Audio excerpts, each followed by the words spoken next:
കഴിഞ്ഞ ദിവസങ്ങളായി നമ്മൾ കിങ്ഡം ഫൈനാൻസ് ബാക്ക് ടു ബഥേലിലേക്കുള്ള മടക്കത്തിൽ കർത്താവ് നമ്മളുടെ അനുഗ്രഹിക്കും, ഇൻക്രീസ് ചെയ്യും എന്ന കാര്യങ്ങളൊക്കെ നമ്മൾ പഠിച്ചു വരികയാണ്. നമ്മൾ പുതിയ നിയമത്തിൽ നിന്ന് ലൂക്കോസ് 5 നിന്ന് കർത്താവ് 3-ാം പ്രാവശ്യം പത്രോസിനെയും ബ്രദറിനെയും സഹോദരനെയും അന്ത്രയോസിനെയും വിളിക്കുമ്പോൾ അവർ പിന്നെയും മീൻ പിടിക്കുകയായിരുന്നു. 12 മണിക്കൂർ പിടിച്ചിട്ടൊന്നും കിട്ടിയില്ല. കർത്താവ് എൻ്റെ വിളി കേട്ടിട്ട് കൂടെ പ്രശ്നങ്ങൾ വരുമ്പോൾ, പ്രയാസങ്ങൾ വരുമ്പോൾ നമ്മൾ കടലിലേക്ക്, ലോകത്തിലേക്ക്, ജനങ്ങളിലേക്ക് ഇറങ്ങിപ്പോവുകയും നമ്മൾ 12,000 മണിക്കൂർ ജോലി ചെയ്താലും നമുക്ക് ഒരു ലാഭമില്ലാത്ത, ഒരു ക്യാച്ചില്ലാത്ത സ്ഥിതിയിലേക്ക് പോവുകയും ചെയ്യുമെന്നൊക്കെ നമ്മൾ കേട്ടു. കർത്താവ് പറഞ്ഞു, ആഴത്തിലേക്ക് നീക്കി വല വീശുക. ലൂക്കോസ് 5 നമ്മളത് കാണുന്നുണ്ട്. അവൻ വീശി, നാഥ ഞങ്ങൾ രാത്രി മുഴുവൻ അധ്വാനിച്ച് ഒന്നും കിട്ടിയില്ല, എങ്കിലും നിൻ്റെ വാക്കിന് വല ഇറക്കാം എന്നൊക്കെ പറഞ്ഞു വീശുന്നുണ്ട്. വീശുമ്പോൾ പെരുത്ത മീൻകൂട്ടമുണ്ടായി, വല കീറുമാറ്, പടക് മുങ്ങുമാറ് ഉണ്ടായി. വല കീറുമാറ്, പടക് മുങ്ങുമാറ് എന്നുള്ള 2 ഫ്രേസ് വല കീറിയെന്നോ പടക് മുങ്ങിയെന്നോ അല്ല, പടക് മുങ്ങിയില്ല എന്നാണ് വചനം പഠിപ്പിക്കുന്നത്. വല കീറിയില്ല എന്നാണ് കർത്താവിൻ്റെ വചനം പഠിപ്പിക്കുന്നത്. ആമേൻ. എന്നാൽ അവരെന്ത് ചെയ്തു? ചെറുപടകും കൂടെ അവരുടെ കൂടെ അധ്വാനിച്ചവരുടെ കൂട്ടത്തിൽ, രാത്രി മുഴുവൻ അധ്വാനിച്ചവരുടെ കൂട്ടത്തിലുണ്ടായിരുന്നു. ഒറ്റയ്ക്കല്ലല്ലോ ബോട്ട് കടലിലിറക്കുന്നത്, പലരായിട്ട് ഒരുമിച്ചാണ് പോകുന്നത്. പല നിലയിലുള്ള മീൻപിടുത്തമാണല്ലോ. മീൻപിടുത്തത്തിൽ അല്പമെങ്കിലും അറിവുള്ളവരിവിടെ ഉണ്ടെന്ന് എൻ്റെ വിശ്വാസം. കൂട്ടായിട്ടാണ് പോകുന്നത്. അപ്പോൾ കൂട്ടാളികളുടെയും പടക് ശൂന്യമായിരുന്നതിനാൽ അവർക്കും കൂടെ കൊടുപ്പാനായിട്ട് കർത്താവ് ഇടവരുത്തി. ഇത് ദൈവരാജ്യത്തിൻ്റെ ഒരു ഫോർമുലയാണ്. കർത്താവ് നമുക്ക് തരുന്നത് നമുക്ക് വേണ്ടി മാത്രമല്ല, അത് മറ്റുള്ളവർക്കും കൂടെയാണ്. അതിൻ്റെ ഒന്നാമത്തെ കാഴ്ചപ്പാട് ഇന്ന് പ്രഭാതത്തിൽ ഞാൻ നിങ്ങളോട് പറഞ്ഞു. നൽകിയത് ദൈവമാണ്, നൽകിയവൻ ദൈവമാണ്. ദൈവത്തിനുള്ളതിൽ നിന്ന് അല്പമെടുത്ത് നമ്മുടെ പ്രാപ്തി പോലെ കർത്താവ് നമുക്ക് നൽകിയിരിക്കുകയാണ്. ആമേൻ. അതെന്തിനാണ് നൽകിയിരിക്കുന്നത്? നിശ്ചയമായിട്ടും നമുക്കും നമ്മുടെ കുടുംബത്തിനും പ്രൊവിഷനാണത്, പ്രൊവിഡൻസാണ്. കർത്താവ് നൽകുന്നത് ആഹാരത്തിനോ വസ്ത്രത്തിനോ മാത്രമല്ല, കർത്താവ് നൽകുന്നത് ധാരാളമാണ്. പത്രോസിൻ്റെ വലയിൽ 2 നല്ല മീൻ കയറിയിരുന്നെങ്കിൽ അത് മതിയായിരുന്നു പത്രോസിൻ്റെ ബ്രേക്ക്ഫാസ്റ്റിന്, വീട്ടുകാരുടെ ബ്രേക്ക്ഫാസ്റ്റിന്. എന്നാൽ കർത്താവ് എന്ത് ചെയ്തു? വല നിറച്ചു കൊടുത്തു. യേശു കർത്താവിൻ്റെ വാക്കിന് വല ഇറക്കുമ്പോൾ, ഇന്ന് എൻ്റെ അടുക്കൽ ഒരാൾ വന്ന് പറഞ്ഞു എനിക്ക് വേണ്ടി പ്രാർത്ഥിക്കണം. 1-2 പേര് വന്ന് പറഞ്ഞു പ്രാർത്ഥിക്കണം. എന്ത് ജോലിക്കാണ് അറ്റൻഡ് ചെയ്യേണ്ടത്, അപ്ലൈ ചെയ്യേണ്ടതെന്ന് അറിയുന്നില്ല. ഒത്തിരി ജോലിക്ക് അപ്ലൈ ചെയ്യുന്നുണ്ട്. കറക്റ്റാണ്. കർത്താവ് പറഞ്ഞ ജോലിയിലേക്ക് പോയാൽ അവിടുന്ന് ലഭ്യമാകുന്നത് നമുക്ക് ധാരാളമായിരിക്കും. കർത്താവ് പറഞ്ഞ വാക്കിന് വല ഇറക്കുമ്പോൾ അത് നമുക്ക് ധാരാളമായിരിക്കും. മറ്റ് ചില ജോലികൾ തുടക്കത്തിൽ നല്ലതാണെന്ന് തോന്നിയാലും അല്പം കഴിയുമ്പോൾ, തുടക്കത്തിൽ തണുത്ത നല്ല മന്ദമാരുതനടിച്ചു, അല്പം കഴിഞ്ഞപ്പോൾ ഈശാനുമൂലൻ, നോർത്ത് ഈസ്റ്റർ അടിച്ചു എന്നാണ് നമ്മൾ കാണുന്നത്. അപ്പം അങ്ങനെ വലിയ പ്രശ്നങ്ങളാൽ ആടി ഉലയുന്നവരും എന്നെ കേൾക്കുന്നുണ്ട്. നിങ്ങളൊന്ന് തിരിഞ്ഞ് ചിന്തിക്കുക. കർത്താവ് പറഞ്ഞിട്ടാണോ അവിടെ ജോലിക്ക് പോയത്? കർത്താവ് പറഞ്ഞിട്ടാണോ അത് ജോലി കേട്ടത്? എങ്കിൽ അത് ഏസെന്ന ഉത്തരമെങ്കിൽ വെയിറ്റ്, കർത്താവ് നിങ്ങളെ അവിടെ സഹായിക്കുക തന്നെ ചെയ്യും. ഒരു നല്ല ഹല്ലേലൂയ പറയാമോ? ഓക്കെ. എന്തായാലും പുതിയ നിയമത്തിൽ നമ്മൾ കാണുന്നത് പഴയ നിയമത്തിൻ്റെ കൽപ്പനകളുടെ മഹുദ്ധീകരിക്കപ്പെട്ട നിയമമാണ്. പഴയ നിയമം എന്ന് പറയുന്നതിന് തെറ്റാണ്. എബ്രായർ 9:1 പറയുന്നു ആദ്യ നിയമം. പഴയ നിയമത്തെ ഇനി ആദ്യ നിയമം എന്നേ പറയാവൂ. ഇത് പഴയ നിയമം എന്നുള്ളത് ബാംഗ്ലൂർ മഹാത്മാഗാന്ധി റോഡിലുള്ള പബ്ലിക്കേഷൻ അടിച്ചതാണ്. അല്ലെങ്കിൽ വേദപുസ്തകം കമ്പൈൽ ചെയ്തവർ അത് എഴുതി വെച്ചിരിക്കുകയാണ് പഴയ നിയമം പുതിയ നിയമം എന്ന്. അത് ദൈവം എഴുതിയതല്ല. ആദ്യ നിയമം മഹുദ്ധീകരിക്കപ്പെട്ട നിയമം, അങ്ങനെ പറയുന്നതാണ് അല്പം കൂടെ തിയോളജിക്കലി കറക്റ്റ്. ഒന്ന് പറഞ്ഞ ആദ്യ നിയമം. ഉൽപ്പത്തി മുതൽ മലാക്കി വരെയുള്ള 39 പുസ്തകങ്ങൾ ആദ്യ നിയമത്തിൻ്റെ വിശേഷിപ്പുകളാണ്. മത്തായി മുതൽ വെളിപ്പാട് വരെയുള്ള 27 പുസ്തകങ്ങൾ മഹുദ്ധീകരിക്കപ്പെട്ട നിയമമാണ്. രണ്ടും ഒരു നിയമം തന്നെയാണ്. ആദ്യ നിയമത്തിൻ്റെ മഹുദ്ധീകരിക്കപ്പെട്ട ഗ്ലോറിയസ് വേർഷനാണ് പുതു നിയമം. അങ്ങനെയാണെങ്കിൽ പലരും പറയുന്നു പുതു നിയമത്തിൽ ദശാംശമില്ല. വാസ്തവമായിരിക്കാം, പുതു നിയമത്തിൽ ദശാംശം ഉണ്ടോ ഇല്ല നമുക്ക് നോക്കാം, നമുക്ക് പഠിക്കാം. എന്നാൽ മഹുദ്ധീകരിക്കപ്പെട്ട നിയമമാണെന്ന് കേട്ടപ്പോൾ തന്നെ മനസ്സിലായി എന്താണോ പഴയ നിയമത്തിലുള്ളത് അതിൻ്റെ ബിഗർ, എൻലാർജ്ഡ്, വാസ്റ്റായിട്ടുള്ള ഒരു നിയമമായിരിക്കും പുതു നിയമത്തിലുള്ളത്. ആമേൻ. Let us see. നമുക്ക് ഈ പോർഷൻ തന്നെ എടുക്കാം. ഇവിടെ യേശു കർത്താവിൻ്റെ വാക്കിനാണല്ലോ വീശുമ്പോൾ നിറയുന്നത്. ലൂക്കോസ് 5 എത്രാമത്തെ വാക്യം മുതലാണ്? 12ാമത്തെ വാക്യം മുതലാണോ? അവർ ആ ആ ഒന്നും കിട്ടിയില്ല.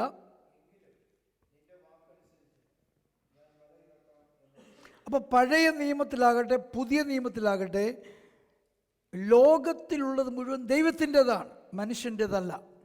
നമ്മളൊരു വിത്ത് വിതച്ച് അതിനുവേണ്ടി വളവും വെള്ളവും ഒക്കെ കൊടുത്താലും അതിൻ്റെ വിളവ് ദൈവത്താലാ വരുന്നത്. അത് 30 വേണമോ 20 വേണമോ ഒന്നും വേണ്ടായോ, വെൺകതിര് വേണമോ അത് 60% വേണോ 100 വേണോ തീരുമാനിക്കുന്നവൻ ദൈവമാണ്. ഏറ്റവും നല്ല ഉദാഹരണമാണ് ദ ഫെർട്ടൈൽ ക്രസൻ്റ് എന്നറിയപ്പെടുന്ന ഇസ്രയേൽ ലാൻഡ്. ഇസ്രയേൽ ഇപ്പോഴത്തെ ലാൻഡല്ല, പഴയ കനാൻ വാഗ്ദത്ത ഭൂമി. അതിനെ അറിയപ്പെടുന്ന ഫെർട്ടൈൽ ക്രസൻ്റ് എന്നാണ്. വാസ്തവത്തിൽ നിങ്ങൾ ഇസ്രയേലിൽ പോവുകയാണെങ്കിൽ മനസ്സിലാവും, അതിൻ്റെ ഭൂരിഭാഗം കരയും വലിയ മലകളാണ്, മൊട്ടക്കുന്നുകൾ, പാഴ്മലകൾ. അതെങ്ങനെയാണ് ഫെർട്ടൈൽ ക്രസൻ്റ് ആകുന്നത്? എന്നാൽ യോർദാനുമായിട്ട് ബന്ധപ്പെട്ട നദീതടം, അതിൻ്റെ കിഴക്ക് ഭാഗവും പടിഞ്ഞാറ് ഭാഗവും നിശ്ചയമായിട്ടും വെള്ളമുള്ളതിനാൽ ഫെർട്ടൈൽ ആകുവാൻ സാധ്യതയുണ്ട്. എന്നാൽ ഇസ്രയേൽ എങ്ങനെയാകും? ഏറ്റവും നല്ല ഉദാഹരണമാണ്, നമുക്കറിയാം AD 70കളിൽ റോമാക്കാർ 2ാം പ്രാവശ്യം ഇസ്രയേൽ ടെമ്പിൾ നശിപ്പിച്ചതിന് ശേഷം ഇസ്രയേൽ ആളുകളോട് പറഞ്ഞു, എവിടെയെങ്കിലും പോയി രക്ഷപ്പെട്ടോ, റോമ ഗവൺമെൻറ് ഉള്ളിടത്ത് വേണമെങ്കിൽ പൊക്കോ, ഇവിടെ നിൽക്കാൻ പാടില്ല. അങ്ങനെ അവരെ ആലയം വലിയ പ്രയാസമുണ്ടായി. അഗസ്റ്റസ് കൈസർ യെരുശലേം ദേവാലയം തകർത്ത് കളഞ്ഞു, ചുട്ടെരിച്ച് കളഞ്ഞു. പണ്ട് ബ്രിട്ടൻ, അങ്ങനെ ലണ്ടൻ ചുട്ടെരിയപ്പെട്ടതാണ്. ബ്രിട്ടൻ അതുപോലെ 200 വർഷം മുമ്പ്. അതുപോലെ ഇന്നേക്ക് ഏകദേശം 2000 വർഷം AD 70 വർഷം മുമ്പ് യെരുശലേം ചുട്ടുകളഞ്ഞു. ഒരു കല്ല് മറ്റൊരു കല്ലിന്മേൽ ശേഷിക്കാതെ അത് തകർത്ത് കളഞ്ഞു, അകറ്റിക്കളഞ്ഞു. അതിൻ്റെ കാര്യം എന്താണെന്ന് ചോദിച്ചാൽ, ആരോ അഗസ്റ്റസ് കൈസറോട്, നീറോയോട് പറഞ്ഞു, ഈ ആലയത്തിൻ്റെ അകത്ത് ഇത്രയും സ്വർണ്ണമുണ്ടെങ്കിൽ, ആലയത്തിൻ്റെ വോൾസിൽ ഇത്രയും സ്വർണ്ണം നീ കാണുന്നെങ്കിൽ ഇതിൻ്റെ അടിസ്ഥാനം മുഴുവൻ സ്വർണ്ണമാണെന്ന് പറഞ്ഞു. അത് തിരക്കാൻ വേണ്ടി വലിയ ആനകളെ കൊണ്ടുവന്ന് വലിയ അടിസ്ഥാന കല്ലുകൾ 15 ഫീറ്റ് നീളമുള്ള, 5 ഫീറ്റ് ഉയരമുള്ള, 5 അധികം ഫീറ്റ് തിക്നെസ് ഉള്ള വലിയ മാർബിൾ കോറിയിൽ നിന്ന് കീറിക്കൊണ്ടുവന്ന കല്ലുകളാണ്. ആനകൾ മാത്രമേ അത് അനക്കാനൊക്കത്തുള്ളൂ. അങ്ങനത്തെ കല്ലുകൾ ആനകളെ കൊണ്ട് വലിപ്പിച്ച് ഒരു കല്ല് മറ്റൊരു കല്ലിന്മേൽ ശേഷിക്കാതെ തകർത്ത് കളഞ്ഞു. അതുമാത്രമല്ല, ആ കല്ലുകളെല്ലാം അവിടെ നിന്ന് കൊണ്ടുപോയി മറ്റു പല രാജ്യത്തും മാർബിളിൻ്റെ പല വസ്തുക്കൾ, പല കെട്ടിടങ്ങൾ ഉണ്ടാക്കി. അവിടെ ഒന്നുമില്ല.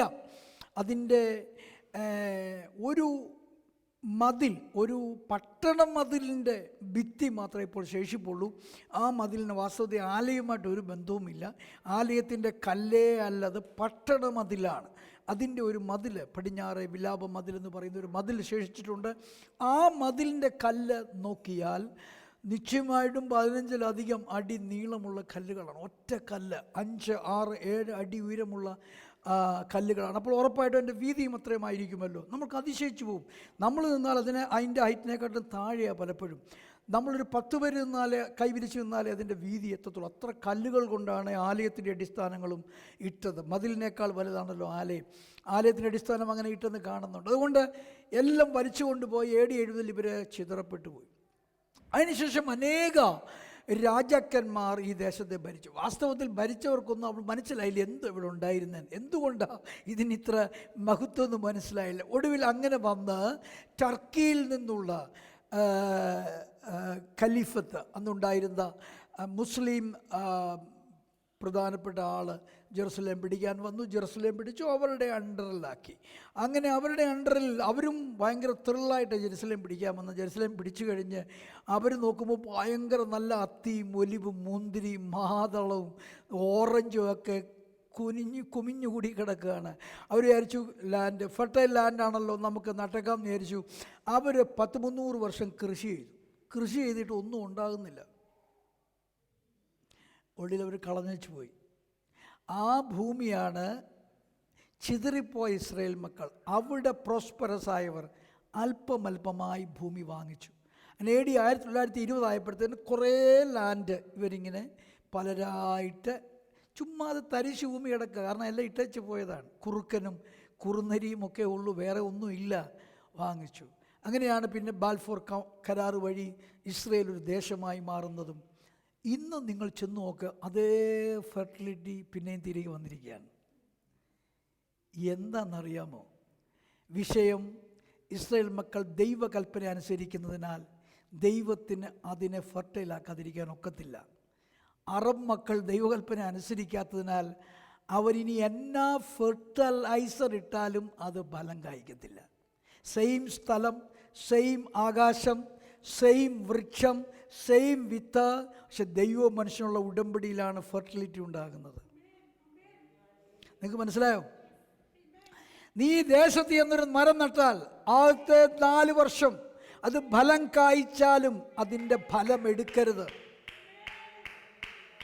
നമ്മളെ കൊണ്ട് നോക്കൂ, നമ്മളൊരു മുന്തിരി നട്ടു, പേര നട്ടു, 4 വർഷം മുന്തിരിങ്ങ എടുക്കാതിരിക്കാൻ നോക്കുക. കാക്ക കൊണ്ടുപോകുന്നു, അണ്ണാൻ കൊണ്ടുപോകുന്നു, വഴിയെ പോകുന്നവർ പറിച്ച് തിന്നുന്നു. നമുക്ക് മാത്രം തിന്നാനൊക്കത്തില്ല. Can you allow that? Can you permit that? അതാണ് റൂള്.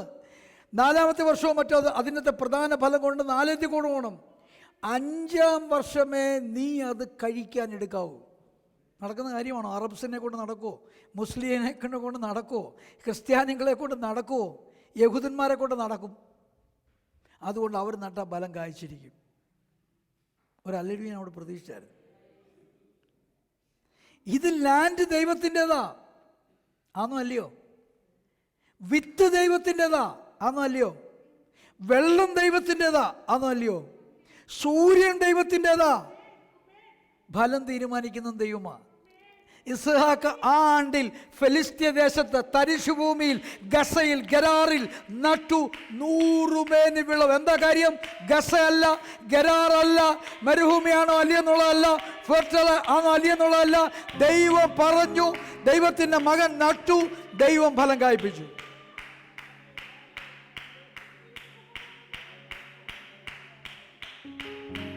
ഇതൊക്കെ മനസ്സിലാവുന്നുണ്ട്? നീ എന്ത് ജോലിയാ ചെയ്യുന്നത് അത് വിഷയമല്ല. ജോസഫിൻ്റെ ജോലി എന്തുമായിരുന്നു? ജോസഫ് വീട്ടിൽ പോലും കയറാതെ ആ പോത്തിഫറിൻ്റെ വീടിൻ്റെ പരിമ്പറത്തൊക്കെ ക്ലിയർ ചെയ്യുന്ന ആളായിരുന്നിരിക്കണം തുടക്കത്തിൽ. പക്ഷെ ജോസഫിനകത്ത് കയറാൻ ദൈവം പോത്തിഫർ മുഖാന്തരം അനുവദിച്ചു. പിന്നെ ആ വീടിൻ്റെ മുഴുവൻ കാര്യസ്ഥം മാനേജ്മെൻറ്റ് ഏൽപ്പിച്ചു കൊടുത്തു. ആമേൻ. ആരാ ഇത് ചെയ്യുന്നത്? ആരാ നമ്മളെ ഉയർത്തുന്നത്? ആരാ ശമ്പളം വർദ്ധിപ്പിക്കുന്നത്? നമ്മുടെ മാനേജറല്ല, ദൈവമാണ്. ഒരു നല്ല ഹല്ലേലൂയ പറഞ്ഞേ. പത്രോസേ, നീ എത്ര രാത്രി വീശിയാലും ദൈവം പറഞ്ഞേലേ മീൻ കയറൂ. കടൽ സെയിം, വല സെയിം, പടക് സെയിം. പത്രോസേ, നീ സെയിം, രാത്രി സെയിം, പക്ഷെ ദൈവം പറയാതെ മീൻ കയറൂല. ആമേൻ, ആമേൻ, ആമേൻ, ആമേൻ. നാഥാ, ഞങ്ങൾ രാത്രി മുഴുവൻ ആര് പറഞ്ഞു കുഞ്ഞേ നീ വെറുതെ വിയർക്കാൻ, വെറുതെ ബ്ലഡ് സെറ്റ് ചെയ്യാൻ ആര് പറഞ്ഞു? ദൈവം പറയുന്നത് കേൾക്ക്. ദൈവമുഖം അന്വേഷിക്ക്. ദൈവം വഴി കാണിച്ചു തരും. ദൈവം പറയും ആഴത്തിൽ, ദൈവം പറയും വലതുഭാഗത്ത്, ദൈവം പറയും ആദ്യം കിട്ടുന്നത്. ദൈവം പറയും ദൈവത്തിൻ്റെതാണ് മത്സ്യങ്ങൾ, കടൽ സമ്പത്ത് ദൈവത്തിൻ്റെതാണ്. ആമേൻ. വായിച്ച ഭാഗം വായിച്ചായിട്ട്, നാഥ, ഞങ്ങൾ രാത്രി മുഴുവൻ അധ്വാനിച്ചൊന്നും കിട്ടിയില്ല, എന്നാലും അങ്ങയുടെ വാക്കിന് മനസ്സില്ല മനസ്സോടാ. കാരണം കുറേ നേരം തോറ കേട്ടു, കുറേ നേരം ന്യായപ്രമാണത്തിൽ നിന്ന് കർത്താവ് പറഞ്ഞത് കേട്ടു, കുറേ നേരം വചനത്തിന് വേണ്ടി സമയം മാറ്റി. വചനം പറയപ്പെട്ടു, പ്രസംഗിക്കപ്പെട്ടു, പഠിപ്പിക്കപ്പെട്ടു, വചനം ധ്യാനിക്കപ്പെട്ടു. വചനത്തിൻ്റെ ഒരു മാസ്മരികത അകത്തേക്ക് ഒരു ബലമായി വന്നു. പത്രോസ് പറയുക, നാഥാ, ഒരു പ്രതീക്ഷയുമില്ല, എങ്കിലും നീ പറഞ്ഞതിനാൽ വലയിറക്കാം. തോറ കേട്ടപ്പോൾ, വചനം കേട്ടപ്പോൾ ഒരു പ്രതീക്ഷയുണ്ടായി. ഹല്ലേലൂയ. ഡോക്ടേഴ്സ് പറയുന്നു ഒരു പ്രതീക്ഷയുമില്ല. ഡോക്ടേഴ്സ് പറയുന്നു കൈവിട്ടിരിക്കുന്നു. ആമേൻ. കഴിഞ്ഞ ദിവസം സോണി എന്നെ വിളിച്ച് പറഞ്ഞു, പാസ്റ്റർ ഇങ്ങനെയാണ് പ്രശ്നം, പ്രാർത്ഥിച്ചു. ഡോക്ടേഴ്സ് അവരുടെ ക്രിയ ചെയ്തു. അതിനേക്കാളൊക്കെ രസകരമായി എനിക്ക് തോന്നുന്നതിൻ്റെ ടൈമിംഗ് ആണ്. ഈ അമ്മയ്ക്ക് ശ്വാസം മുട്ടിയപ്പോൾ ഒരു നഴ്സസ് അടുത്തുണ്ട്. സ്തോത്രം, സ്തോത്രം, സ്തോത്രം. ആ ടൈമിംഗ് എന്ത് ബ്യൂട്ടിഫുള്ളാണ്. എത്ര വലിയ ആളാണേലും ശ്വാസം മുട്ടിയാൽ 2 മിനിറ്റ് 3 മിനിറ്റ് ബ്രത്ത് അത് നിന്ന് പോയാൽ എത്ര നേരം നിൽക്കും? തക്ക സമയത്ത് കർത്താവ് അവിടെ ഒരാളെ ആക്കിയിരുന്നു, ഒരു മാലാഖയെ ആക്കിയിരുന്നു, ഒരു ദേവനെ ആക്കിയിരുന്നു. ഒരു ഹല്ലേലൂയ പറഞ്ഞേ. അതേ സ്ഥാനത്ത് കഴിഞ്ഞ ദിവസം എന്നോട് മറ്റൊരാൾ വിളിച്ചു പറഞ്ഞു, ജെയിംസ് പാസ്റ്റർ, ഞാൻ അത്യാവശ്യ കാര്യം പറയാൻ വേണ്ടി വിളിച്ചത്, ഞങ്ങളുടെ ഇന്നയാളുടെ അമ്മ കഴിഞ്ഞ 1 വർഷമായിട്ട് ക്യാൻസറായിട്ട് ശരീരം മുഴുവനും ബാധിക്കപ്പെട്ട് കിടക്കുകയാണ്. ആ കുഞ്ഞുങ്ങൾ കഴിഞ്ഞ 1-2 മാസമായിട്ട് അമ്മയുടെ ചുറ്റുമാണ്. ഈ അമ്മ മരിക്കുന്നില്ല. വീട്ടുകാർ മടുത്തു. പാസ്റ്റർ ഒന്ന് പ്രാർത്ഥിക്കും. ഞാൻ പറയാം, എന്തിനു വേണ്ടി പ്രാർത്ഥിക്കണം? എന്തിനു വേണ്ടിയാണ് പാസ്റ്റർ പ്രാർത്ഥിക്കേണ്ടത്? ഇവളിങ്ങനെ സ്തംഭിച്ചിരിക്കുക. നമ്മൾ വേണം പറയാൻ, അല്ല അവനും പറയത്തില്ല. മുഴുവൻ മനസ്സും എന്തെന്നറിയോ, എങ്ങനെയെങ്കിലും അമ്മ സ്വസ്ഥമായിട്ട് മരിച്ച് അടക്കപ്പെടണം. നമ്മൾ അങ്ങനെ പറയത്തില്ല. പെന്തിക്കോസ്തുകാർക്ക് ഒരു വഴുകപ്പരുവുണ്ട്. കർത്താവേ അങ്ങയുടെ ഹിതം. എന്തോ ഈ അങ്ങയുടെ ഹിതം? എടുത്തോണ്ട് പോ കർത്താവേ നീ പറയുന്നത്. ഹലോ, നമ്മുടെയും ഗതി ഇത് തന്നെയാണ്. ഒത്തിരി നാൾ അതുകൊണ്ടാവും ഒരു ലെവൽ കഴിഞ്ഞ അമ്മമാരപ്പന്മാരും പറയും, കർത്താവെ കിടത്താതെ അങ്ങ് എടുത്തോണം. ഈ പുള്ളിക്കാരിക്ക് അറിയാം ഇതുങ്ങളൊന്നും എന്നെ നോക്കാൻ പോകുന്നില്ല. ഗ്ലോറി. ഒരു നല്ല ഹല്ലേലൂയ പറഞ്ഞ് ഇടയ്ക്ക് അമ്മയും അപ്പനെയൊക്കെ ശുശ്രൂഷിക്കണം, അവരെയൊക്കെ ഒന്ന് വിളിക്കണം കേട്ടോ, അവിടെ സംസാരിക്കണം, അവരുടെ കൂടെ ഇരിക്കണം. ഇതെല്ലാം അത്യാവശ്യമാണ്. ആരെയും കിടത്താതെ കർത്താവ് എടുക്കട്ടെ. ഞാൻ പറഞ്ഞു ഞാനൊരു പ്രാർത്ഥന പ്രാർത്ഥിക്കാൻ പോവാം. ഓക്കെ എന്ന് പറഞ്ഞു. ഞാൻ പറഞ്ഞു, കർത്താവ് 24 മണിക്കൂർ ഞാൻ ഈ പുള്ളിയും കൂടെ അങ്ങേക്ക് നൽകുകയാണ്. ഈ അമ്മയ്ക്ക് ഏതെങ്കിലും 1% സൗഖ്യം വരണം. 24 മണിക്കൂറിനകം വരണം. 25ാമത്തെ മണിക്കൂറോട്ട് ഏത് മണിക്കൂറും ഞങ്ങൾ ഫ്രീ ആണ്. ഞങ്ങൾ അമ്മയെ വിട്ടു തരുന്നു, അങ്ങ് എടുത്തോണം. കറക്റ്റ് 25ാമത്തെ മണിക്കൂർ കഴിഞ്ഞ മണിക്കൂറുകളിൽ അമ്മ മരിച്ചെന്ന വാർത്ത എനിക്ക് വന്നു. അവരെല്ലാം എന്ത് ആശ്വാസത്തിലാണെന്നറിയോ? അങ്ങനെയും ചില പ്രാർത്ഥനകളുണ്ട്. ഒരു സ്വതന്ത്രം ചെയ്തേ. Praise God. ജോലിയും കളഞ്ഞ് ഭർത്താവും മകനും മകളും എല്ലാം വന്ന് നിൽക്കുക. എത്ര നാൾ നിൽക്കും? 1 വർഷം കഴിഞ്ഞു. അവരെല്ലാം മടുത്തു. ഹലോ, നിത്യവിശ്രമം കർത്താവ് നൽകും, നിത്യസൗഖ്യം, നിത്യ വിടുതൽ കർത്താവ് നൽകും, നിത്യ ഇമ്പങ്ങളിലേക്ക് കർത്താവ് വിളിക്കും. കർത്താവിനെന്തും ചെയ്യാൻ കഴിയും. ജീവൻ തന്നവൻ ജീവനെ എടുക്കുവാനും ശക്തനാണ്. ആമേൻ. നമ്മളത് ഹൃദയമറിഞ്ഞ് പ്രാർത്ഥിച്ചാൽ മതി. ഹൃദയമറിഞ്ഞ് ദൈവഹിതമറിഞ്ഞ് പ്രാർത്ഥിച്ചാൽ കർത്താവ് അതിന്മേൽ പ്രവർത്തിക്കും. സ്തോത്രം, സ്തോത്രം. അപ്പൊ പത്രോസ് പറയുന്നു, നാഥ നിന്റെ വാക്കിൽ നടക്കാം. ഓക്കെ, ഇറക്കി. എന്ത് സംഭവിച്ചു? വായിച്ചാട്ടെ. അവർ അങ്ങനെ ചെയ്തപ്പോൾ ഒരു പക്ഷേ അതുകൊണ്ടായിരിക്കും ചെറുപടകുകാരെയും വിളിച്ചത്. എന്താ അവിടെ എഴുതിയിരിക്കുന്നത്? അവൻ അങ്ങനെ ചെയ്തപ്പോൾ എന്നല്ല, അവർ കൂട്ടായി ദൈവവചനത്തിൻ്റെ അനുസരണത്തിനായി ഏൽപ്പിച്ചു കൊടുത്തു. ഒരു ഹല്ലേലൂയ പറഞ്ഞേ. തന്നെയല്ല, അവൻ ചെയ്തു എന്നല്ല, അവർ അങ്ങനെ ചെയ്തപ്പോൾ. അതിനാലാണ് അവർക്ക് അതിൻ്റെ ഫലമുണ്ടായത്. അതിനാലാണ് ഫലമുണ്ടായപ്പോൾ പത്രോസ് അവർക്കും കൂടെ വീതിച്ചു കൊടുത്തത്. വായിച്ചോളൂ. അവർ അങ്ങനെ ചെയ്തപ്പോൾ പെരുത്ത മീൻകൂട്ടം അകപ്പെട്ടു, വല കീറാറായി. അവർ മറ്റേ പടകിലുള്ള കൂട്ടാളികൾ വന്ന് സഹായിക്കാൻ അവരെ മാടി വിളിച്ചു. അവർ വന്ന് പടക് രണ്ടും മുങ്ങുമാറാകുവോളം നിറച്ചു. അപ്പോൾ പത്രോസിന്റെ പടക് മുങ്ങുമാറായി, മറ്റേ പടക് മുങ്ങുമാറായി. മീൻ കയറിയതിനു ശേഷം പെറ്റുപെരുകയെന്നൊരു സംശയം ഉണ്ടായിരിക്കും. ആമേൻ.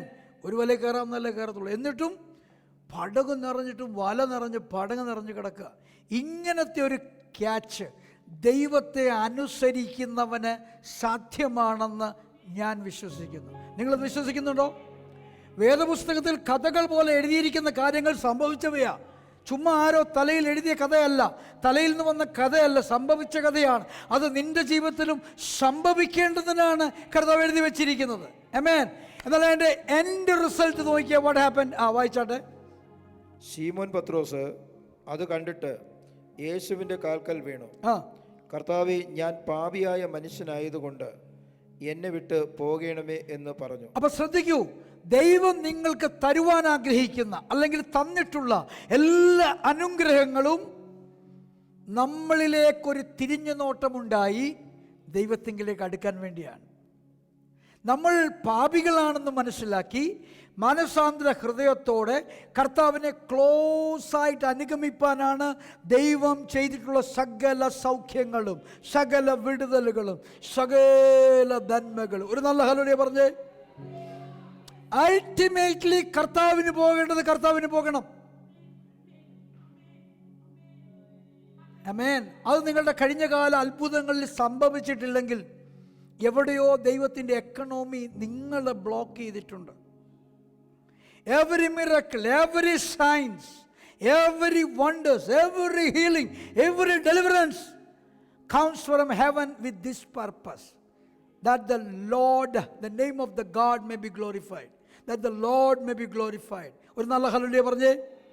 അത് സംഭവിക്കണം, അത് അധികമായി സംഭവിക്കണം. അത് അധികമായി സംഭവിക്കുമ്പോൾ കർത്താവ് അധികമായി സ്വർഗരാജ്യ ദൈവരാജ്യ കിളിവാതിലുകൾ തുറന്നു തരും. ആമേൻ. ഓക്കെ, അടുത്തത്. അവർക്ക് ലഭിച്ച മീനിന്റെ പെരുപ്പത്തിൽ അവനും അവനോടുകൂടെയുള്ള എല്ലാവർക്കും സംഭ്രമം പിടിച്ചിരുന്നു. ആ വാക്യം പ്രത്യേകമായിട്ട് അവിടെ എഴുതിയിരിക്കുകയാണ്. എന്താ എൻ്റെ അർത്ഥം? അവരുടെ നാച്ചുറൽ സെൻസ്, അവരുടെ സെൻസ് അതിന് വെളിയിലായിപ്പോയി. ഇതിൻ്റെ കൗണ്ട്, ഇതിൻ്റെ വെയ്റ്റ്, ഇതിൻ്റെ കൗണ്ട്, ഇതിൻ്റെ ക്വാണ്ടിറ്റി, ഇതിൻ്റെ ക്വാളിറ്റി അവരുടെ നാച്ചുറൽ സെൻസിനും വെളിയിലായിപ്പോയി. ഒരു ഹല്ലേലൂയ പറഞ്ഞേ. ആമേൻ. അങ്ങനത്തെ ഒരു ക്യാച്ച് നിങ്ങൾ ആഗ്രഹിക്കുന്നുണ്ടോ? എങ്കിൽ കർത്താവ് പറഞ്ഞയിടത്ത്, കർത്താവ് പറഞ്ഞ സമയത്ത്, കർത്താവ് പറഞ്ഞതുപോലെ നിങ്ങൾ വീശുവാൻ തയ്യാറാകണം. ഹല്ലേലൂയ, ഹല്ലേലൂയ, ഹല്ലേലൂയ. ഒരു നല്ല ഹല്ലേലൂയ പറഞ്ഞേ. എന്തോ കാര്യങ്ങൾക്ക് വന്നതിൻ്റെ കൂട്ടത്തിൽ കർത്താവിൻ്റെ കാര്യം കൂടെ നോ നോ നോ, അങ്ങനെ ചെയ്യരുത്. സഭായോഗത്തിന് രാവിലെ 8 മണിക്ക് വന്നേച്ച് 8:30 ആകുമ്പോൾ ഷോപ്പിങ്ങിന് പോകുന്നവർ അങ്ങനെ ഉണ്ടോയെന്ന് എനിക്കറിയത്തില്ല, എന്നാലും 11 പോകുന്നവരുണ്ടെന്ന് എനിക്ക് തോന്നുന്നു. എനിക്ക് അറിവ് കിട്ടിയിട്ടുണ്ട്. ഈ ശീലൻസിൽ നിന്നൊക്കെ അവരെന്നെ വിളിക്കാറുണ്ട് ഇടയ്ക്കിടയ്ക്ക്. നിങ്ങളുടെ വിശ്വാസി ഇപ്പോൾ ഇവിടെയാണ് 1 മണിക്കൂറായിട്ട്. ആമേൻ. ശക്തിക്കാരും ഇടയ്ക്ക് വിളിക്കാറുണ്ട്. അപ്പോൾ ഇതിൻ്റെ ഇടയ്ക്ക് അങ്ങോട്ട് പോവല്ലേ. കർത്താവിൻ്റെ സമയം കർത്താവിന് വേണ്ടി തന്നെ. ചിലർക്ക് എനിക്കറിയത്തില്ല, ഞായറാഴ്ച ശനിയാഴ്ചയൊക്കെ യാത്ര ചെയ്തില്ല ഉറക്കം വരത്തില്ല. അങ്ങനെ പ്രശ്നമുണ്ട്. ഗ്ലോറി. ചിലരുടെ വീട്ടിൽ ഗസ്റ്റ് വരുന്നതും അവർ വീട്ടിൽ വിസിറ്റിങ്ങിന് ചെയ്യുന്നതും വീക്കെൻഡിലാണ്. എന്ന് പറഞ്ഞാൽ അവരുടെ ഹൃദയത്തിൽ ഏറ്റവും താല്പര്യം കുറവുള്ള കാര്യം ദിവസങ്ങളിൽ വരിക എന്നുള്ളതാണ്. Praise God. എയർ ട്രാവൽസ് പോലും പറയുന്നത് ട്യൂസ്ഡേ ടു തേഴ്സ്ഡേ ആണ് ഏറ്റവും ചെറിയ നിരക്ക്. വീക്കെൻഡ് ഭയങ്കര നിരക്കാണ്. വെറുതെ കാശ് കൊടുത്ത് സമയം കളഞ്ഞ് യാത്ര ചെയ്യാതെ. ഇത് പൊങ്ങിയാൽ മാത്രം പോരാ, ലാൻഡും കൂടെ ചെയ്യണ്ടേ. ഗ്ലോറി. ഹലോ, പൊങ്ങിയ ചിലതൊന്നും ലാൻഡായിട്ടില്ലെന്നേ. ഇന്നും അത് എവിടെയാണെന്ന് പോലും അറിയത്തില്ല. ദൈവമേ, നിങ്ങളൊക്കെ കയറുന്നത് ലാൻഡ് ചെയ്യുന്നതന്നെ ദൈവകൃപയാണ്. കർത്താവിൻ്റെ ഹിതത്തിൽ നിന്ന് വെളിയിൽ ഒരു ക്യാച്ച് നടക്കത്തില്ല. കർത്താവിൻ്റെ ഹിതത്തിൽ നിന്നാൽ വല കീറുമാറ് ബോട്ട് മുങ്ങുമാറ് ക്യാച്ച് തരുവാൻ ദൈവശക്തനാണ്. ചെറു പടകളും കൂടെ നിറയ്ക്കത്തക്കവണ്ണം ഒരു സൗഖ്യം മറ്റൊരു സൗഖ്യത്തെ ഉളവാക്കും. ഒരു വിടുതൽ മറ്റൊരു വിടുതലിനെ ഉളവാക്കും. ഒരു സാക്ഷ്യം മറ്റൊരു സാക്ഷ്യത്തെ ഉളവാക്കും. അവർക്കെല്ലാം സംഭ്രമം പിടിക്കുമാറ്, ജിജ്ഞാസ, ഉത്കണ്ഠ, അതിശയോക്തി ഇതെല്ലാം കൂടെ കലർന്ന സംഭ്രമം പിടിക്കുമാറ്, ഭ്രാന്ത് പിടിക്കുമാറ് കർത്താവ് വലിയ ക്യാച്ച് നമുക്ക് തരും. പക്ഷെ ഓർത്തോണം, നമ്മുടെ ശക്തിയല്ല, ബുദ്ധിയല്ല, നമ്മുടെ ടൈമിംഗ് അല്ല, നമ്മുടെ എക്സ്പീരിയൻസ് അല്ല, ദൈവത്തിൻ്റെ കരുണ ഒന്ന് മാത്രമാണ് നമ്മൾ ഇന്ന് അനുഭവിക്കുന്നതെല്ലാം. അടുത്ത വാക്യം കൂടെ. സംഭ്രമം പിടിച്ചിരുന്നു ശീമോന്റെ കൂട്ടാളികളായ യാക്കോബ്, യോഹന്നാൻ എന്ന സെബദി മക്കൾക്കും അങ്ങനെ തന്നെ, അവർക്കും അങ്ങനെ തന്നെ. യേശു ശീമോനോട് ഭയപ്പെടേണ്ട, ഇന്നു മുതൽ നീ മനുഷ്യരെ പിടിക്കുന്നവൻ ആകും എന്ന് പറഞ്ഞു. ഈ യേശുവിൻ്റെ അത്ഭുതങ്ങൾക്കെല്ലാം ഒരു പർപ്പസ് ഉണ്ട്. അത് യോഹന്നാൻ്റെ സുവിശേഷം വായിക്കുമ്പോൾ വളരെ വ്യക്തമായി എഴുതിയിട്ടുണ്ട്. യേശു അപ്പം വർദ്ധിച്ചതിന് ശേഷം പറഞ്ഞ വാചകങ്ങൾ നോക്കിയാൽ മതി. ഞാൻ ജീവൻ്റെ അപ്പമാകുന്നു. അപ്പം ജീവൻ്റെ അപ്പമാകുന്ന യേശു എന്ന ആ കാഴ്ചപ്പാടിലേക്ക് ഇവരെ കൊണ്ടുവരാൻ വേണ്ടിയാണ് ആ ലേഖേം, ഇവരുടെ അപ്പത്തെ കർത്താവ് വർദ്ധിപ്പിച്ചിരിക്കുന്നത്. ആമേൻ. Praise God. ഹല്ലേലൂയ. അതുപോലെ കർത്താവ് ഇവിടെ പറയുക, എനിക്കൊരു പർപ്പസ് ഉണ്ട്. അതെന്താണെന്നറിയാമോ? നിങ്ങൾ ദൈവരാജ്യത്തിന് വേണ്ടി മനുഷ്യരെ പിടിക്കുന്നവരാകണം. ഇപ്പോൾ മത്സ്യത്തെ പിടിക്കുന്നതിൽ നിങ്ങൾ എക്സ്പേർട്ട് ചെയ്യാണ്. പക്ഷേ കഴിഞ്ഞ 12 മണിക്ക് പിടിച്ചിട്ട് ഒന്നും കിട്ടിയില്ല. ഞാൻ പറഞ്ഞപ്പോൾ വീശി, അപ്പോൾ നിങ്ങൾ കിട്ടിയില്ലേ? ഇതുപോലെ ഞാൻ പറയുമ്പോൾ വീശിയാൽ നിങ്ങളുടെ വലയിൽ അത് മത്സ്യങ്ങൾ മാത്രമല്ല മനുഷ്യരും കയറുന്നതായിരിക്കും. സ്തോത്രം, സ്തോത്രം, സ്തോത്രം. ഇവാഞ്ചലിസ്റ്റ്, സുവിശേഷം അറിയിക്കുന്നവർ, സഭയിലേക്ക് ഇൻവൈറ്റ് ചെയ്യുന്നവർ പൊതുവെ പറയുന്ന ഒരു പരാതിയാണ്, വിളിച്ചു ആരും വരുന്നില്ല, വിളിച്ചു ആരും വരുന്നില്ല, പ്രാർത്ഥിച്ചു സംഭവിക്കുന്നില്ല. എന്താ പാസ്റ്റർ? ഒരു കുഴപ്പവുമില്ല, കണ്ടിന്യൂ ചെയ്യൂ. കർത്താവ് പറയുന്നത് പോലെ ചെയ്യൂ. കർത്താവ് പറയുന്നത് കേട്ടിട്ട് ചെയ്യൂ. അതിൻ പ്രകാരം ചെയ്യൂ. സംഭ്രമം പിടിക്കുമാറ് യോഹന്നാനും സബദി മക്കൾക്കും പോലും അത് സംഭവിക്കുമാറ് കർത്താവ് വലിയ ക്യാച്ച് ഇനിയും നമുക്ക് വേണ്ടി കടലിൽ ഒരുക്കിയിട്ടുണ്ട്. Hallelujah, hallelujah. അടുത്തൂടെ എന്ന് പറഞ്ഞു. പിന്നെ അവർ പടക് കരയ്ക്ക് അടുപ്പിച്ചിട്ട് സകലവും വിട്ട് അവനെ അനുഗമിച്ചു. പിന്നെ അവൻ പടക് കരയ്ക്ക് അടുപ്പിച്ചിട്ട് സകലവും വിട്ടേച്ച് അവനെ അനുഗമിച്ചു. ആ വാക്കിൻ്റെ അർത്ഥം എന്താ? മീനെല്ലാം കാക്ക കൊണ്ടുപോയെന്നാണോ? അതോ പൂച്ചയും പട്ടിയും നാട്ടുകാരും എല്ലാം മീൻ കൊണ്ടുപോയെന്നാണോ? അല്ല, ഒരിക്കലുമല്ല. പക്ഷേ പത്രോസിൻ്റെ ഹൃദയത്തിൽ മീൻ ഉണ്ടാക്കിയ അത്ഭുതത്തെക്കാൾ, ഈ ക്യാച്ച് ഉണ്ടാക്കിയ അത്ഭുതത്തെക്കാൾ, ഈ വല ഉണ്ടാക്കിയ അത്ഭുതത്തെക്കാൾ, ഈ പടക് ഉണ്ടാക്കിയ അത്ഭുതത്തെക്കാൾ, ഈ തിബരിയാസ് ഉണ്ടാക്കിയ അത്ഭുതത്തെക്കാൾ യേശു എന്ന മനുഷ്യൻ, യേശു എന്ന വ്യക്തി അത്ഭുതവാനായി നിൽക്കുകയാണ്. യേശു തൻ്റെ മുമ്പിൽ നിൽക്കുകയാണ്. ഇതാണ് എല്ലാ അത്ഭുതങ്ങളുടെയും പിൻപിൽ ദൈവം ആഗ്രഹിക്കുന്നത്. മുമ്പേ അവനെയും, മുമ്പേ അവൻ്റെ നീതിയെയും, മുമ്പേ അവൻ്റെ രാജ്യത്തെയും, മുമ്പേ അവൻ്റെ ഇഷ്ടങ്ങളെയും നീ അനുസരിച്ചാൽ, അനുഗമിച്ചാൽ നിനക്ക് വേണ്ടതെല്ലാം അതേ ക്യാച്ചായി നിന്റെ പുറകാലെ കൂടും. ഇപ്പോൾ യേശു മുന്നിൽ, രണ്ടാമത് പത്രോസ്, മൂന്നാമതാണ് നിറഞ്ഞ വലയും പടകുമെല്ലാം. Glory glory glory glory glory glory glory glory glory glory glory glory glory ഹല്ലേലൂയ ഹല്ലേലൂയ ഹല്ലേലൂയ. ഒരു നല്ല ഹല്ലേലൂയ പറഞ്ഞ് അല്പനേരം കരമടിച്ച് ആ വെളിപ്പാടിനെ കർത്താവിനെ സ്തുതിച്ചാട്ടെ.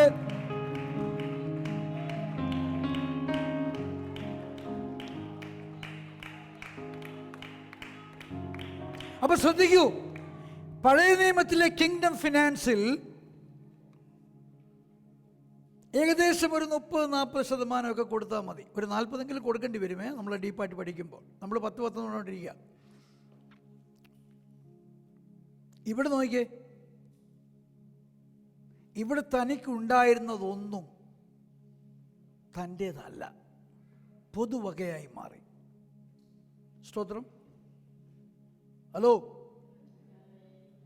അല്ലെങ്കിൽ കർത്താവിന് മുമ്പാകെ അതിൻ്റെ മഹത്വം ഇല്ലാതെയായിപ്പോയി.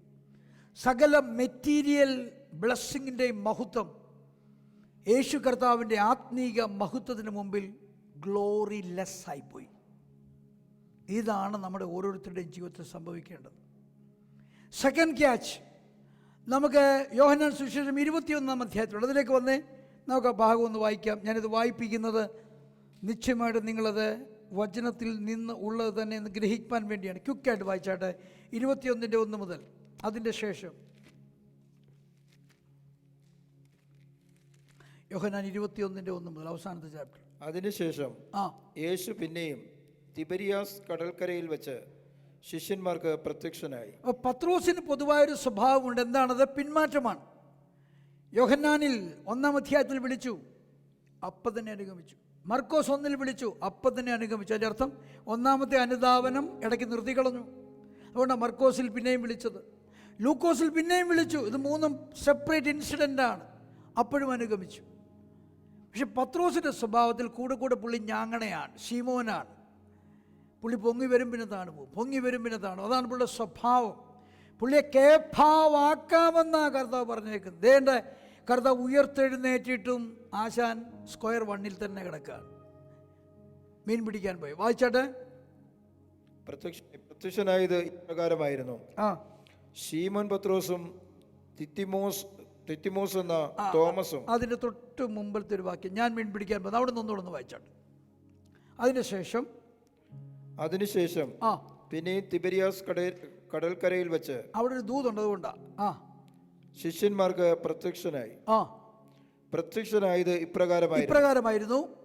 ശീമോൻ പത്രോസും തിത്തിമോസ് എന്ന തോമസും ഗലീലയിലുള്ള കാനായിലെ നഥനയേലും സെബദി മക്കളും അവന്റെ ശിഷ്യന്മാരിൽ വേറെ 2 പേരും ഒരുമിച്ച് കൂടിയിരുന്നു.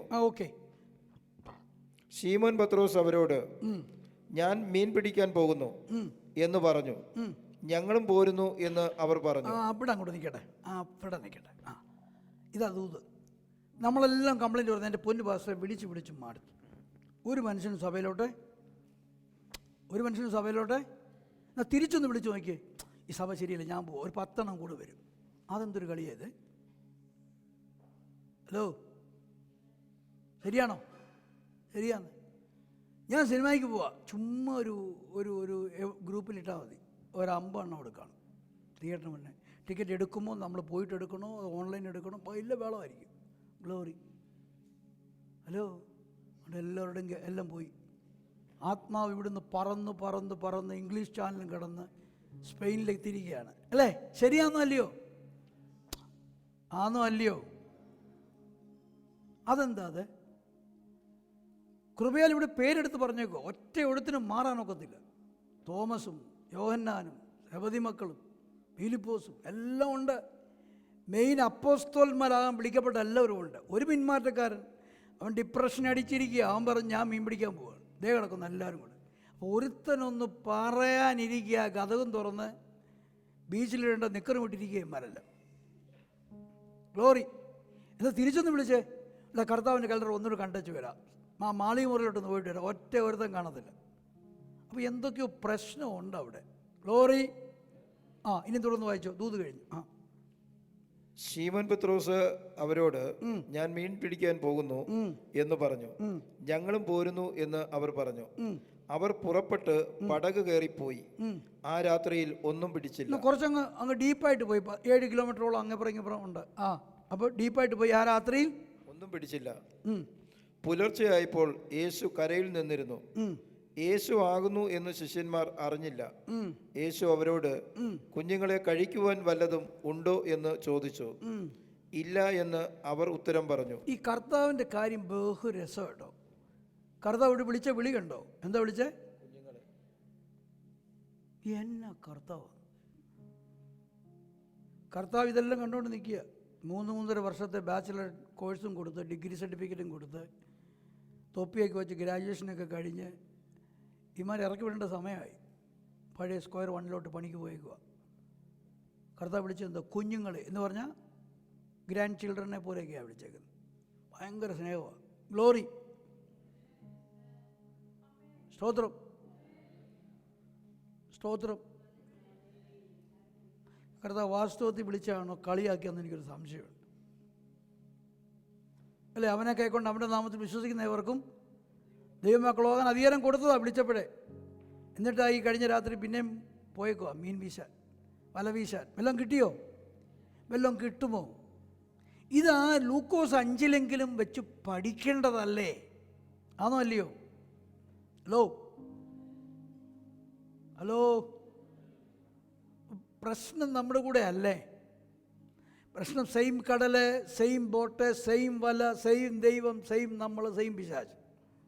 അപ്പോൾ റിപ്പീറ്റേഷൻ അടിക്കുന്നെങ്കിൽ റിപ്പീറ്റേഷൻ വരുന്നത് നമ്മിൽ നിന്നാണ്. ഹലോ, മനസ്സ് മാറിയേ പറ്റൂ. കർത്താവ് സ്നേഹത്തോടെ, കുഞ്ഞുങ്ങളെ കൂട്ടുവാൻ വല്ലതും ഈ പുള്ളിക്കറിയത്തില്ല, അതിനകത്തൊന്നും കയറിയിട്ടില്ലെന്ന്. അപ്പോൾ എനിക്ക് തോന്നുന്നു കളിയാക്കിയതാണ്. കർത്താവ് കണ്ടുകൊണ്ടിരിക്കുകയല്ലേ 12 മണിക്കൂറായിട്ട് വീശുന്നതും മീനെല്ലാം മാറി മാറി നിൽക്കും. ഇവിടെ നിന്ന് വീശുമ്പോൾ അവിടെ ചാടും, അവിടെ നിന്ന് മീനെല്ലാം ഇവിടെ ചാടും. ഒരു മീനും വല കയറിയിട്ടില്ല. ഇത് കർത്താവ് കണ്ടതല്ലേ? കർത്താവ് കൽപ്പിക്കാതെ മീൻ അങ്ങനെ കയറാതിരിക്കുമോ? കർത്താവ് കൽപ്പിച്ചുകൊണ്ട് മീൻ മാറി മാറി കളിക്കുക, സാറ്റ് കളിക്കുന്ന പോലെ മാറി കളിക്കുക. എന്നിട്ട് കർത്താവ് ചോദിക്കുക വല്ലതും ഉണ്ടോ എന്ന് പറഞ്ഞാൽ ഇപ്പോഴെങ്കിലും ഒന്ന് നോക്കുക. നിൻ്റെ ശൂന്യമായ വല, ശൂന്യമായ പടക്. സ്തോത്രം. കുറ്റിയെ കെട്ടിയിരിക്കുന്ന കഴുതയെ പോലെ അങ്ങ് നടക്കുക. നടന്ന് ലോകം മുഴുവൻ, പാരീസ് കഴിഞ്ഞ്, അമേരിക്ക കഴിഞ്ഞ്, ഓസ്ട്രേലിയ കഴിഞ്ഞ് എന്നാൽ നമ്മുടെ ചിന്ത. പക്ഷേ കുറ്റിയെ കെട്ടിയിട്ടേക്കുക, നടപ്പോടെ നടക്കുക. അവിടെ ചുറ്റും റൗണ്ട് അടിച്ച് അവിടെ മുഴുവൻ ശരിയാക്കി. പക്ഷെ എവിടെയെങ്കിലും എത്തിയോ? എങ്ങോട്ടിട്ടില്ല. ഗ്ലോറി. അപ്പോൾ ഒരു മാറ്റം ഉണ്ടാകട്ടെ. എന്ത് മാറ്റമാണ്? കർത്താവിലേക്ക് കർത്താവിലേക്ക് തിരിയുമ്പോൾ സമ്മുഖകാലങ്ങൾ വരും. അവൻ്റെ മുഖത്തുനിന്ന് മുഖപ്രകാശനം വരും. മുഖപ്രകാശം എനിക്ക് രക്ഷയാകുന്നു. അവൻ്റെ മുഖത്തുനിന്ന് സമാധാനകാലങ്ങൾ, സന്തോഷകാലങ്ങൾ വരും, അഭിവൃദ്ധിയുടെ കാലങ്ങൾ വരും, ആനന്ദകാലങ്ങൾ വരും. ഹലോ, കുഞ്ഞുങ്ങളെ വല്ലതുമുണ്ടോ? പടകിന്റെ വലതുഭാഗത്ത് കുഞ്ഞുങ്ങളെ വല്ലതുമുണ്ടോ? കുഞ്ഞുങ്ങളെ കഴിക്കുവാൻ വല്ലതും ഉണ്ടോ എന്ന് ചോദിച്ചു. ഇല്ല എന്ന് അവർ ഉത്തരം പറഞ്ഞു. പടകിന്റെ വലതുഭാഗത്ത് വല വീശുവിൻ. അപ്പൊ ദൈവത്തെ കൂടാതെയുള്ള ഒരധ്വാനവും ഇല്ലായ്മയിലേക്ക് നമ്മളെ കൊണ്ടുപോകും. എന്നാൽ നിങ്ങൾക്ക് കിട്ടും എന്ന് അവൻ അവരോട് പറഞ്ഞു. നേരത്തെ ആഴത്തിലേക്ക് വീശാൻ പറഞ്ഞ ഇത് ഇവർ ഓൾറെഡി ഇപ്പൊ ആഴത്തിൽ കിടക്കുക. അവരോട് പറഞ്ഞു വലത്തുഭാഗത്ത് വീശാൻ പറഞ്ഞു. എന്നാൽ നിങ്ങൾക്ക് കിട്ടുമെന്ന് അവൻ അവരോട് പറഞ്ഞു. അവർ വീശി മീനിന്റെ പെരുപ്പം ഹേതുവായി അത് വലിക്കുവാൻ കഴിഞ്ഞില്ല. യേശു സ്നേഹിച്ച ശിഷ്യൻ പത്രോസിനോട്, അത് കർത്താവാകുന്നു എന്ന് പറഞ്ഞു. ഈ 12 എണ്ണം അല്ലെങ്കിൽ 6 എണ്ണം കിടന്ന് വലിക്കുക. മീൻ കിട്ടി, എന്നിട്ടും അത് കർത്താവാണെന്ന് പലർക്കും മനസ്സിലായില്ല. സ്വന്തം അധ്വാനമാണെന്ന വിഷയം, സ്വന്തം ചിന്തയാണെന്ന, സ്വന്തം ബുദ്ധിയാണെന്ന. കർത്താവ് രണ്ടാമതവരുടെ ബുദ്ധിയെ തുറക്കുകയാണ്. യേശുവിനെ ഏറ്റവും അധികം സ്നേഹിച്ച ശിഷ്യനാണ് ആദ്യം അത് ഗ്രഹിക്കുന്നത്. ഇത് സാമാന്യമല്ല, ഇത് സൂപ്പർ നാച്ചുറലാണ്, ഇത് അസാധാരണമാണ്, ഇത് നമ്മളുടെ പിടുത്തം കൊണ്ട് വന്നതല്ല, ഇത് കർത്താവ് നമ്മളെ തൊട്ടത് കൊണ്ട് വന്നതാണ്, കർത്താവ് കൽപ്പിച്ചത് കൊണ്ട് വന്നതാണ്. കർത്താവിനാൽ അങ്ങനെയുള്ള അത്ഭുതങ്ങൾ പ്രാപിക്കുന്നവർ കർത്താവിനൊന്ന് സ്തോത്രം ചെയ്താട്ടെ. അത് കർത്താവാകുന്നെന്ന് മനസ്സിലാകേണ്ടതിനാണ് ദൈവം വീണ്ടും വീണ്ടും രണ്ടാമതും നിന്റെ പടകളെ നിറയ്ക്കുന്നത്, നിന്റെ വലയെ നിറയ്ക്കുന്നത്. വായിച്ചാട്ടെ. കർത്താവാകുന്നു എന്ന് ശീമോൻ പത്രോസ് കേട്ടിട്ട് താൻ നഗ്നനാകിയാൽ അങ്കി അരയിൽ ചുറ്റി കടലിൽ ചാടി. ശേഷം ശിഷ്യന്മാർ കരയിൽ നിന്നും ഏകദേശം 200 മുഴത്തിൽ അധികം ദൂരത്തല്ലായകയാൽ മീൻ നിറഞ്ഞ വല ഇഴച്ചും കൊണ്ട് ചെറിയ പടകിൽ വന്നു. അപ്പോൾ ഒത്തിരി പേരുണ്ട്, 6-7 പേരുണ്ട്, വേറെ പടകും കാണാൻ സാധ്യതയുണ്ട്. അപ്പോൾ ഇവരെ 10-200 നാഴിക അകലെ, 10-200 മുഴമൊന്നും കരുതുക, ഇയാളുടെ അകലെ വെള്ളത്തിലാണ്. വെള്ളത്തിൽ നിന്നാണ് ഈ സംസാരം നടക്കുന്നതെല്ലാം. പത്രോസ് പെട്ടെന്ന് നഗ്നൻ. പത്രോസ് നഗ്നനൊന്നുമല്ല, പത്രോസിൻ്റെ ഇന്നർ ഡ്രസ്സസ് എല്ലാം ഉണ്ട്, റോബ് ഇല്ലെന്നേ ഉള്ളൂ, മേലങ്കി ഇല്ലെന്നേ ഉള്ളൂ. അദ്ദേഹം ഒരു അരയിൽ ഒരു ഡ്രസ്സൂടെ, ഒരു തോർത്തൂടെ, ഒരു കുറിയാണ്ടൂടെ ചുറ്റിയിട്ട് വെള്ളത്തിൽ ചാടി. നോക്കണേ, അവിടെയും അതേ കാര്യമാണ്. പാപി എന്ന് ബോധ്യം വന്നു, നഗ്നനെന്ന് ബോധ്യം വന്നു. അവരെല്ലാവരും കൂടി പടകിൽ നിറങ്ങി വല വലിച്ച് കരയ്ക്ക് കയറ്റുകയാണ്. അടുത്തത്, കരയ്ക്ക് ഇറങ്ങിയപ്പോൾ അവർ തീക്കനലും അതിന്മേൽ മീൻ വച്ചിരിക്കുന്നതും അപ്പവും കണ്ടു. കരയ്ക്കിറങ്ങിയപ്പോൾ തീക്കനൽ, അതിന്മേൽ മീൻ, അതിന്മേൽ അപ്പവും വെച്ചിരിക്കുന്നത് കണ്ടു. അപ്പോൾ കർത്താവിന് നമ്മുടെ ഒരു മീനിൻ്റെ ആവശ്യമില്ല. കർത്താവിന് ഇവരൊന്നും പിടിക്കാത്ത മീനും പിടിക്കാത്ത ഉണ്ടാക്കാത്ത അപ്പവും തീക്കലിനും ഒക്കെ വേറെയുണ്ട്. ഒരു ഹല്ലേലൂയ പറഞ്ഞേ. കർത്താവ് നമ്മളിലേക്ക് നമ്മളെ ഒന്ന് തിരികെ കൊണ്ടുപോവുകയാണ്. നമ്മുടെ അധ്വാനമല്ല, നമ്മുടെ വിയർപ്പല്ല, ബുദ്ധിയല്ല, പഠനമല്ല, നമ്മുടെ എഡ്യൂക്കേഷണൽ ക്വാളിഫിക്കേഷൻ അല്ല, നമ്മുടെ സ്ട്രീറ്റ് സ്മാർട്ട്നെസ് അല്ല. ദൈവമാണ്, ദൈവകരുണയാണ് നമ്മുടെ ജീവനെയും ആരോഗ്യത്തെയും ബലത്തെയും ശക്തിയെയും ബുദ്ധിയെയും ജ്ഞാനത്തെയും അധ്വാനത്തെയും അധ്വാന ഫലത്തെയും നമുക്ക് നന്മയാക്കി മാറ്റുന്നത്. അടുത്ത വാക്യോട് വായിച്ചു നിർത്താം. യേശു അവരോട്, ഇപ്പോൾ പിടിച്ച മീൻ ചിലത് കൊണ്ടുവരുവിൻ എന്ന് പറഞ്ഞു. ശീമോൻ പത്രോസ് കയറി 153 വലിയ മീൻ നിറഞ്ഞ വല കരയ്ക്ക് വലിച്ചു കയറ്റി. അത്ര വളരെ ഉണ്ടായിരുന്നിട്ടും വല കീറിയില്ല. 2 കാര്യം പറഞ്ഞാൽ നിർത്താം. ഒന്ന്, 6 പേര്, 6-ലധികം പേര് ഒരുമിച്ച് വലിയ പ്രയാസത്തോടെ വെള്ളത്തിൽ കിടക്കുന്ന വല, അത് വളരെ ഈസിയാ വലിക്കാൻ, വെള്ളത്തിൽ ഭാരം കുറയും. അത് വലിച്ച് കരയോളം അടുപ്പിച്ച് നിർത്തിയപ്പോഴാണ് കർത്താവ് വയ്ക്കുന്നത്, ഇപ്പോൾ പിടിച്ചത് വല്ലതും ഉണ്ടോ? പത്രോസ് ഒറ്റയ്ക്കെന്നൊരു പദം അതിനകത്തുണ്ട്, ഒറ്റയ്ക്ക് ആ വല വലിച്ചു കയറ്റുന്ന. സ്തോത്രം. അപ്പം പത്രോസിൻ്റെ അകത്തൊരു വലിയ ബലമുണ്ട്, ദൈവത്തിന് വേണ്ടി ഉപയോഗിക്കാൻ നോക്കുന്ന. വീഡിയോ 153 വലിയ മത്സ്യങ്ങളുള്ള ആ വല 6 പേര് വെള്ളത്തിൽ വെച്ച് വലിച്ചിട്ട് വലിയ പ്രയാസത്തിലാണ് കയറിയത്. അപ്പോഴാണ് പത്രോസ് ഒറ്റയ്ക്ക് വലിച്ചു കയറ്റുന്നത്. അപ്പം ഈ ബലം, ദൈവം കൊടുത്ത ബലം, ദൈവത്തിനായി ഉപയോഗിക്കേണ്ട ബലം നിരാശ നഷ്ടപ്പെടുത്തി, ഭയം നഷ്ടപ്പെടുത്തി, ആകുലത നഷ്ടപ്പെടുത്തി, സംശയം നഷ്ടപ്പെടുത്തി, ദൈവത്തിന് വേണ്ടി ഉപയോഗിക്കേണ്ട ബലം നഷ്ടപ്പെട്ടവനായി പത്രോസ് ഇരിക്കുമ്പോഴാണ് let us go for fishing എന്ന് പറയുന്നത്. അവരെല്ലാവരും മീൻ പിടിക്കാൻ ഇറങ്ങിത്തിരിക്കുകയാണ്. ആമേൻ. അപ്പം നെഗറ്റീവ് എനർജി വന്നപ്പോൾ 6 പേരെ അവൻ എക്സൈറ്റ് ചെയ്യിപ്പിച്ചു. അവരെല്ലാം നെഗറ്റീവ് എനർജിയിൽ മുന്നോട്ട് പോയി. എന്നാൽ കർത്താവ് അവരെ തിരികെ കൊണ്ടുവരികയാണ്. പത്രോസ് ഒറ്റയ്ക്ക് 153 എന്നൊരു പദം അവിടെ കാണുന്നുണ്ട്. ആരോ പറയുന്നു, പ്രത്യേകിച്ച് ഫിഷറീസിൽ അത് റിസർച്ച് ചെയ്ത് പറയുന്നു, തിബിരിയാസ് കടലിൽ, മറ്റേ എല്ലാ കടലിലെ കാര്യമല്ല, തിബിരിയാസ് ഒരു തടാകമാണ്, അവിടെ ആകെ എഡിബിളായ 153 മത്സ്യങ്ങളെ ഉള്ളൂ എന്ന് പറഞ്ഞാൽ, നീ ദൈവകൃപയിൽ ദൈവവചനത്തിൻ്റെ ബലത്തിൽ ഇടുന്ന മീനിൽ കൊല്ലംകാരൻ മലയാളി മാത്രമല്ല, അല്ല എൻ്റെ ഭാഷ പറഞ്ഞ പത്തനംതിട്ടക്കാരൻ മലയാളി മാത്രമല്ല, 14 ജില്ലയിലെ മലയാളിയും കയറും. ഡയസ്പോറ മലയാളി കയറും. തമിഴനും തെലുങ്കനും കന്നഡക്കാരനും ഗോവനും പഞ്ചാബിയും മറാഠിയും ഗുജറാത്തിയും കയറും. പാകിസ്ഥാനി കയറും. ഒരാളുടെ പറഞ്ഞ് ശ്രീലങ്കൻ കയറും. ബാർമിയൻ മയൻമാറുകാരൻ കയറും. ബംഗ്ലാദേശുകാരൻ കയറും. ചൈനീസ് കയറും. നേപ്പാളിയൻസ് കയറും. ഭൂട്ടാനീസ് കയറും. പാകിസ്ഥാനി അഫ്ഗാനീസ് എല്ലാം കയറും. അതുമാത്രമല്ല ഏഷ്യൻ രാജ്യങ്ങൾ, യൂറോപ്യൻ രാജ്യങ്ങൾ, ആഫ്രിക്കൻ രാജ്യങ്ങൾ, അമേരിക്കൻ രാജ്യങ്ങൾ, സകല രാജ്യങ്ങളിലെയും പ്രതിനിധികൾ കയറുന്ന ഒരു വലിയ ക്യാച്ച് കർത്താവ് നിനക്ക് തരും. Let us rise up, let us sing for God. കർത്താവിനെ ആരാധിക്കാം വിശ്വാസത്തോടെ, ധൈര്യത്തോടെ, ബലത്തോടെ.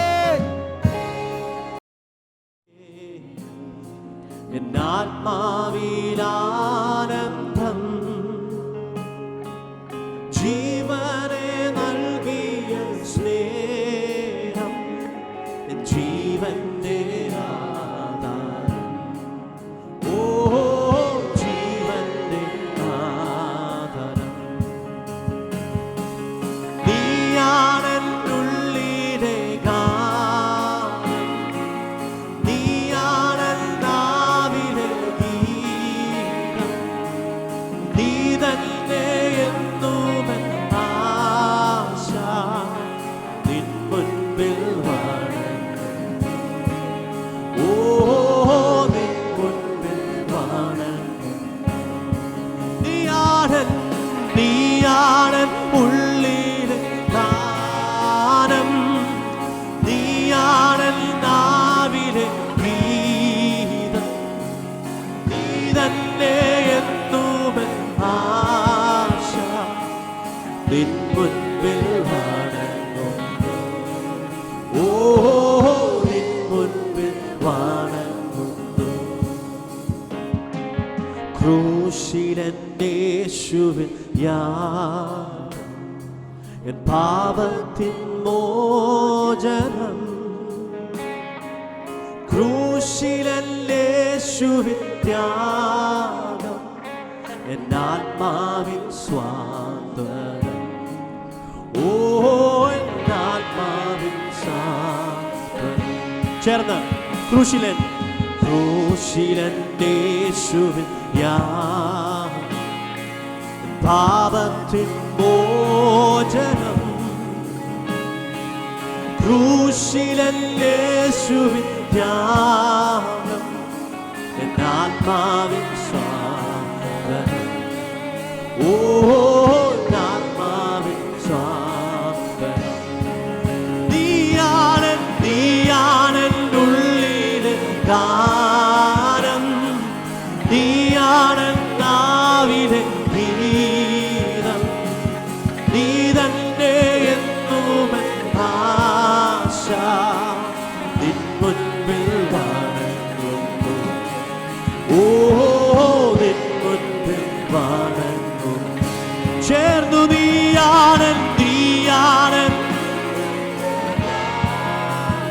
ഓ നീയാണെൻ നാവിലെ ഗീതം, നീ തന്നെ എന്നുമെൻ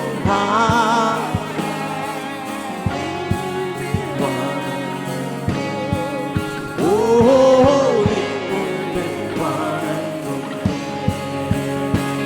യാഹേ അങ്ങെന്നുമെൻ ദൈവം, തലമുറ തലമുറയാ. യാഹേ അങ്ങന്റെ സങ്കേതം, തലമുറ തലമുറയാ. നീ മയങ്ങുകില്ല, നീ ഉറങ്ങുകില്ല. ഇസ്രായേൽ പരിപാലകൻ താൻ. നീ മയങ്ങുകില്ല, ഉറങ്ങുകില്ല. ഇസ്രായേലിൻ പരിപാലകൻ താൻ. ഭയമോ ഇനി എന്നിൽ സ്ഥാനമില്ല. ചേർന്ന് ഭാവിയെല്ലാം താതൻ കരങ്ങളിലാണ്. നിരാശ ഇനി എന്നെ തൊടുകയില്ല. പ്രത്യാശയാൽ അനുദിനം വർദ്ധിക്കട്ടെ. ഭയമോ ഇനി എന്റെ സ്ഥാനമില്ല. എൻ ഭാവിയെല്ലാം താതൻ കരങ്ങളില. നിരാശ ഇനി എന്നെ തൊടുകയില്ല. പ്രത്യാശയ അനുദിനം വർദ്ധിക്കട്ടെ. യാഹേ അങ്ങെന്നുവൻ തലമുറ തലമുറ. ഓ യാഹേ അങ്ങന്റെ സങ്കേതം തലമുറ തലമുറയാ. നീ മയങ്ങുകിൽ നീ ഉറങ്ങുകില്ല. ഇസ്രായേലിൻ പരിപാലകൻ നീ മയങ്ങുകില്ല ഉറങ്ങുകില്ല. ഇസ്രായേലിൻ പരിപാലകൻ ഓ നീ മയങ്ങുകില്ല ഉറങ്ങുകില്ല.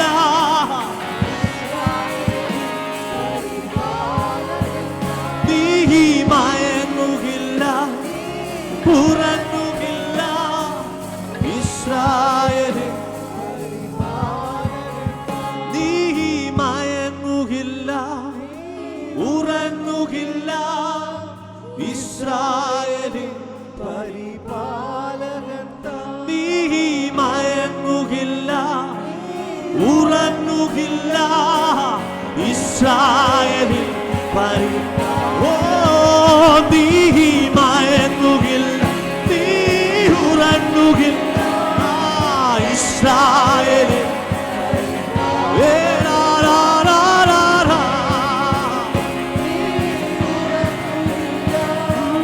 ഇസ്രായേലിൻ പരിപാലകൻ യാഹേ അങ്ങെന്നുമെൻ ദൈവം. ചേർന്ന് തലമുറ തലമുറയാ. യാഹേ അങ്ങന്റെ സങ്കേതം തലമുറ തലമുറയാ. നീ മയങ്ങുകില്ല നീ ഉറങ്ങുകില്ല. ഇസ്രായേലിൻ പരിപാലകൻ നീ മയങ്ങുകില്ല ഉറങ്ങുകില്ല. ഇസ്രായേൽ